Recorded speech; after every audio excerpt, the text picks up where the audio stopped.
Me despierto, bueno, un mañanero.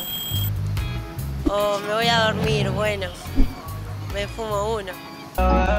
Ya no quiero amor, quiero marihuana y una avionetica pa' mover toda la semana. You know, I couldn't fit this award in my bag, but I did find this. So, thank you guys very much.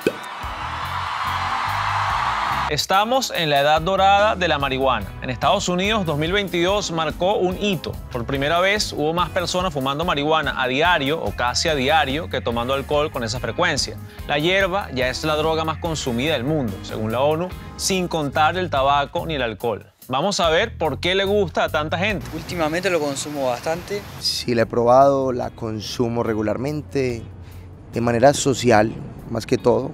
Lo veo como compartir una cerveza. Vamos a ver por qué ha sido ilegal durante tanto tiempo, mientras que el alcohol y el tabaco te lo venden en cada esquina. Y vamos a ver cuáles son los riesgos de fumar. Básicamente nos referimos a la pérdida de inteligencia. Hoy es día 1 sin consumir y tengo calor, estoy arenosa, quiero fumar, pero pues tiré todo y qué bueno porque si no ya hubiera fumado. Es una psicosis tóxica que tardó más de una semana en revertir. Hay mucha tela que cortar. Primero entendamos por qué a tanta gente le encanta la hierba. Sí, la he probado, la consumo regularmente, de manera social, más que todo. Lo veo como compartir una cerveza. Los humanos fuman marihuana desde hace unos 5.000 años. Se ha usado a lo largo de la historia como medicina y en rituales religiosos porque te hace sentir diferente. A ver, es que las sustancias psicoactivas han acompañado a los seres humanos desde milenios, desde el inicio de las civilizaciones y en muchas ocasiones les han ayudado a entender los entornos donde han vivido, les han ayudado a sobrellevar el dolor, les han ayudado a tener valentía. Ahora, yo tengo la impresión de que la gente ya no fuma tanto por ritual o por religión. Según un estudio entre jóvenes españoles de la empresa de análisis Elsevier, fuman sobre todo para relajarse, divertirse y olvidar sus problemas, tal y como probablemente intuías. En mi caso, la uso asiduamente, más que nada medicinalmente, de manera responsable, ¿sí? No a lo loco todo el día, sino en momentos claves de descanso, de relajación, de creatividad en otros momentos. La sustancia psicoactiva de la marihuana es el tetrahidrocannabinol o THC. Es lo que te coloca, lo que te droga. El THC actúa sobre el sistema nervioso y libera dopamina, una de las llamadas hormonas de la felicidad. La mayoría siente un efecto sedante y placentero, se sienten más relajados, con la mente en calma y la percepción del tiempo algo alterada. Empecé conociéndola por comestibles, son brownies o galletas que ya lo tienen incluido y a partir de ahí, bueno, ya otras personas van mencionándola, que si fumada y de ahí poco a poco se va expandiendo la mente. La hierba, que quizás también la conoces como vareta, maracachafa, porro, marimba o mota, cambia tu percepción. Esto incluye ilusiones, es decir, modificaciones de la realidad en cuanto a las áreas sensoriales, a la visión, a la audición, a la olfacción, es decir, se resaltan colores, se distorsiona un poco la realidad de lo que se ve, se tocan cosas y ese tacto tiene un sentido distinto y además normalmente genera mucha hilaridad. Algunos, como era el caso de Steve Jobs, se sienten más creativos cuando la fuman, pero no todo el mundo la pasa bien cuando fuma marihuana. A muchos les da paranoia, ansiedad, ataques de pánico, sobre todo si no tienen experiencia. Es muy impredecible. Dijimos recién que la marihuana contiene alrededor de 400 productos químicos que son incorporados todos al organismo. De ellos 80 son psicoactivos. Muchas veces esto produce lo que se conoce como malos viajes y esto quiere decir que se produce un efecto que no es el deseado. Cómo te hace sentir depende de muchas variables.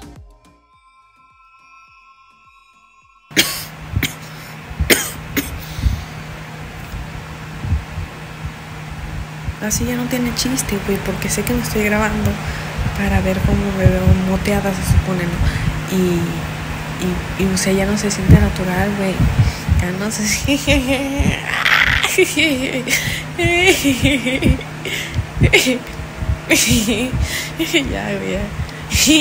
Ya, güey. Puede tener que ver con el estado anímico de la persona que lo va está consumiendo, puede ser que es un día que no fue el mejor y entonces los efectos que genera la marihuana no son los deseados y entonces puede haber situaciones de imágenes o ilusiones o alucinaciones si lo que se consume tiene mucha concentración y que tienen que ver con el terror, que generan miedo, que generan como ataques de pánico. Y eso si no hablamos de una persona que tiene un antecedente psiquiátrico. Pero fumar no tiene por qué ser solo por ritual o para relajarse. Muchos la usan medicinalmente. En más de 40 países es legal el uso de la marihuana para dolencias como dolor crónico, insomnio, migrañas, entre otros. Aunque la marihuana sigue oficialmente clasificada como de alto riesgo, en 2019 la OMS recomendó reclasificarla como de riesgo moderado por sus beneficios terapéuticos. Esta postura ha venido ganando aceptación social, especialmente en varios países latinoamericanos. Y es que hasta hace poco había un consenso internacional de que la marihuana debía ser ilegal. Originalmente la marihuana se volvió ilegal en gran parte por motivos racistas, económicos y políticos, más que por evidencia científica sobre su peligrosidad. En Estados Unidos su prohibición se consolidó con la Marijuana Tax Act de 1937, impulsada por Harry Anslinger, jefe de la Oficina Federal de Narcóticos. Anslinger vinculó el consumo de cannabis con comunidades afroamericanas y latinas, promoviendo discursos que asociaban la droga con violencia y degeneración moral, pese a que el Comité La Guardia no encontró evidencia que respaldara esas afirmaciones. Además, sectores industriales como el papel y los textiles vieron en el cáñamo una amenaza económica, lo que también presionó a favor de su ilegalización. La criminalización fue exportada globalmente a través de tratados internacionales, aunque hoy muchos países reconsideran estas políticas prohibitivas a la luz de investigaciones más equilibradas. Históricamente, la marihuana se ha estigmatizado por razones nada científicas, pero eso no quiere decir que no tenga riesgos, como veremos en un momento. Antes, veamos su situación legal en América Latina. El primer país del mundo que legalizó la producción, venta y consumo de cannabis recreativo fue el latinoamericano, Uruguay, en 2013, una ley impulsada por el entonces presidente Pepe Mujica. La ley uruguaya tuvo como objetivo separar el mercado del narcotráfico del cannabis para lograr una mayor seguridad y convivencia. En ese momento, según cifras oficiales, alrededor del 10% de la población y el 17% de los adolescentes consumían cannabis. A los datos al 2024, que es la última medición, nosotros contamos que casi el 40% de las personas que consumen cannabis en nuestro país tienen un acceso legal a través de las 3 vías con las que contamos de acceso, ¿no? Que son los adquirentes en farmacias registradas, autocultivadores registrados o clubes de membresía. Allí ya tenemos 100.000 personas, que para la escala de Uruguay somos 3.500.000 personas. Es más o menos el 37% de los consumidores de cannabis. Así se ve la legalización en otros países. México avanza, aunque no al nivel de Uruguay. En 2021, su Corte Suprema declaró inconstitucional la prohibición y ahora otorga permisos individuales, pero no hay una ley que establezca regulaciones específicas. Esto mantiene el comercio en un limbo legal, dominado por el mercado negro. Chile, Colombia, Costa Rica, Paraguay y Perú han dado un paso importante, despenalizaron el consumo recreativo. Los ciudadanos pueden poseer pequeñas cantidades sin enfrentar sanciones penales, aunque el cultivo y la venta siguen siendo ilegales. El cannabis medicinal ya opera legalmente en 11 países latinoamericanos. Bolivia, Cuba, El Salvador, Guatemala, Honduras, República Dominicana y Venezuela aún lo prohíben completamente. No todos los países han regularizado del mismo modo. El modelo de regularización de Estados Unidos, apuntan los expertos, difiere bastante al de Uruguay, donde se prohíbe la publicidad y el Estado mantiene un mayor control sobre las ventas. En Estados Unidos hay mucha más publicidad y variedad de productos. Venden una diversidad enorme de productos, a cual más atractivo también en su diseño, en su presentación, y entonces tenés los brownies, tenés las cookies, tenés esto, tenés lo otro. En Uruguay, si tú vas a una farmacia, no hay ni siquiera ninguna señalización donde se muestre ni una hoja de cannabis. Esté legalizado o no, la gente va a fumar. Es la droga ilícita más consumida del planeta y por mucho. En Norteamérica, cerca del 20% de la población consume cannabis, seguido de lejos por opioides, cerca del 3%, anfetaminas un 2%, cocaína casi un 2% y éxtasis cerca del 1%. Las cifras son altas por Estados Unidos y Canadá, no México. El Caribe muestra cerca del 6% de consumo de cannabis y cerca del 1% de anfetaminas, con éxtasis y cocaína por debajo del 1%. En Sudamérica, el cannabis lidera con cerca del 4%, seguido por la cocaína con menos del 2%, mientras todas las demás drogas quedan bajo el 1%. Hay un gentío fumando y muchos creen que no es tan dañina porque es natural. Veamos si es tan inofensiva. Tratamos a un chico de 17 años que puso una flor entera a hervir en leche y junto con otro amigo lo tomaron como merienda y la verdad que hizo una psicosis tóxica que tardó más de una semana en revertir, con un cuadro total de despersonalización, un delirio místico. Son casos poco frecuentes, pero las intoxicaciones por marihuana existen y cuando consumimos esta sustancia estamos asumiendo riesgos. La evidencia está ahí, por mucho que algunos militantes canábicos prefieran ignorarla. Eso sí, el que la marihuana sea más o menos peligrosa para tu salud depende de varios factores: la cantidad, regularidad y forma en la que se consume, las condiciones médicas subyacentes, la edad en la que empiezas a consumir y qué concentración de sustancias alucinógenas tiene, es decir, la potencia. En cualquier caso, no es lo mismo fumar de vez en cuando un porro que contiene entre 15% y 25% de THC a inhalarlos concentrados con 70% o incluso más de 80% de THC como los conocidos dabs. La diferencia es abismal. Este mercado de productos concentrados está creciendo especialmente entre los consumidores más jóvenes y está haciendo sonar las alarmas. A mayor cantidad y concentración aumenta la posibilidad de efectos adversos a largo plazo. Y lo mismo pasa con la frecuencia, es matemática. Más THC en el cerebro significa mayor riesgo para tus neuronas. Aunque consumas en bajas cantidades, a largo plazo la marihuana puede tener efectos tan graves como alteraciones en las funciones cognitivas. Puede afectar la memoria, la atención y la velocidad de procesamiento mental. El cannabis a largo plazo siempre produce mucho deterioro, algunos conocidos y algunos todavía por conocer. Te puede hacer menos inteligente literalmente.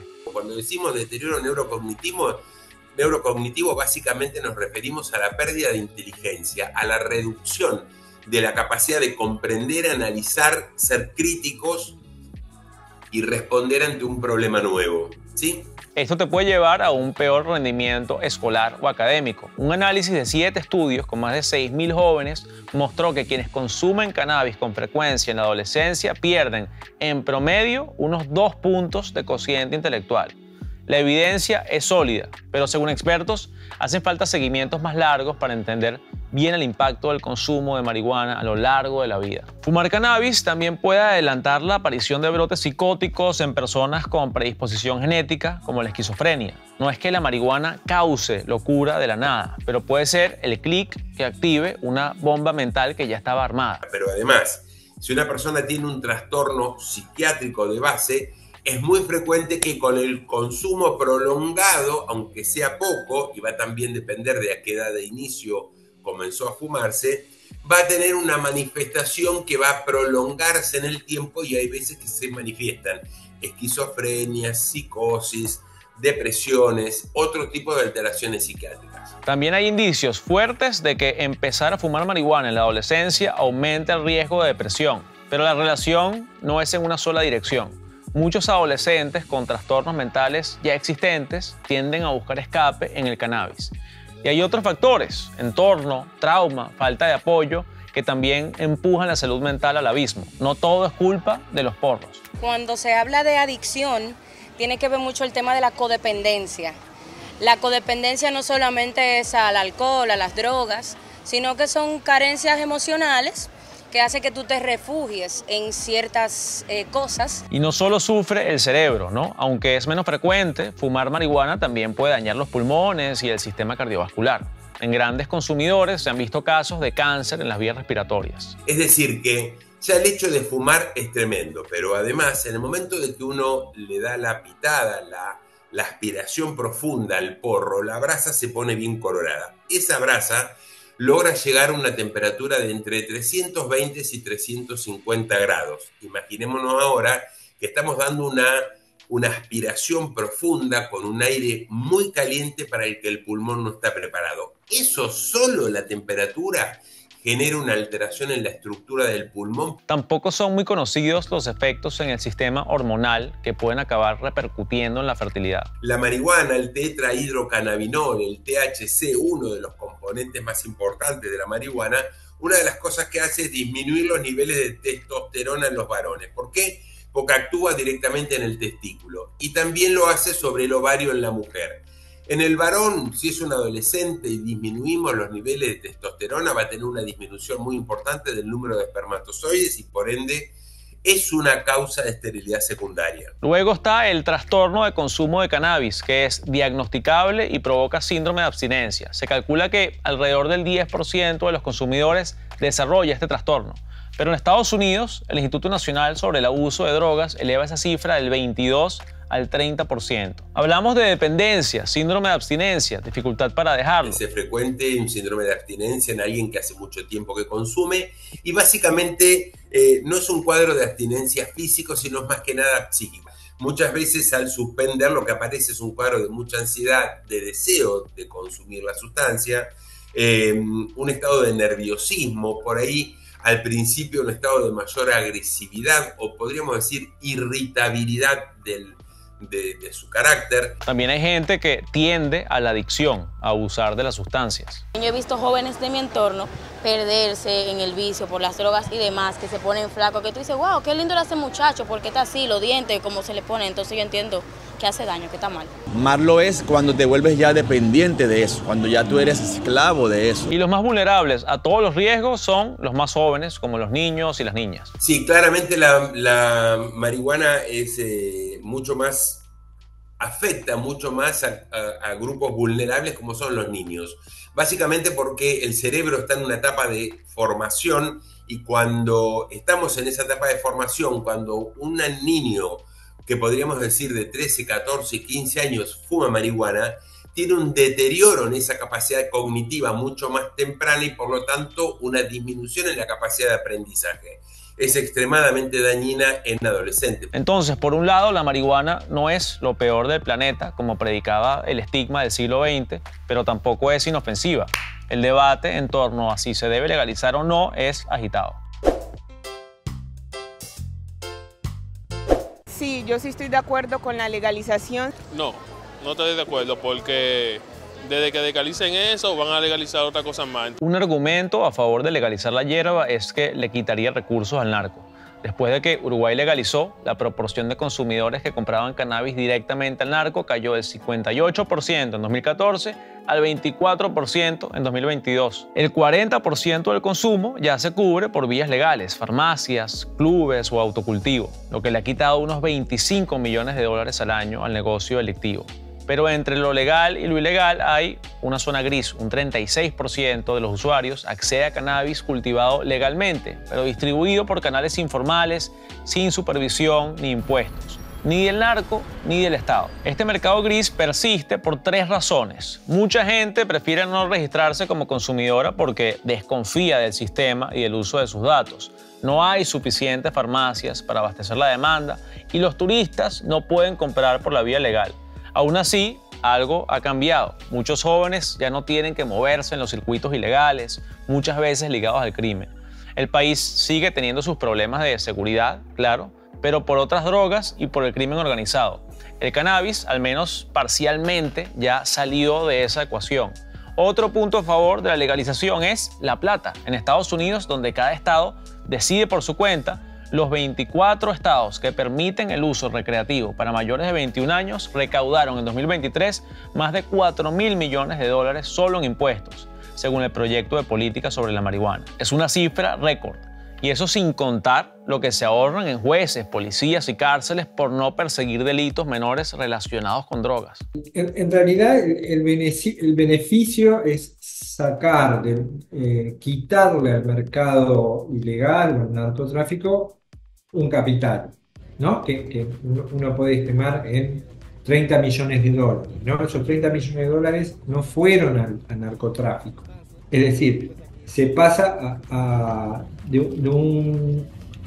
unos ingresos en negro, que después era lavado por el narcotráfico, a ingresos que ingresan de forma limpia al Estado, ¿no? Y a la distribución entre las diferentes funciones, como te mencioné, de los clubes o de la farmacia. En Uruguay, el negocio legal del cannabis va lento pero firme. Solo en farmacias se vendieron más de 6,5 millones de dólares en 2023, sin contar impuestos indirectos ni empleos generados. Además, el país ya exporta 3 millones en productos derivados, sobre todo flores medicinales para Alemania y cáñamo para Suiza, República Checa y Estados Unidos. La regulación también empujó el turismo, la ciencia y el trabajo en cultivo y ventas.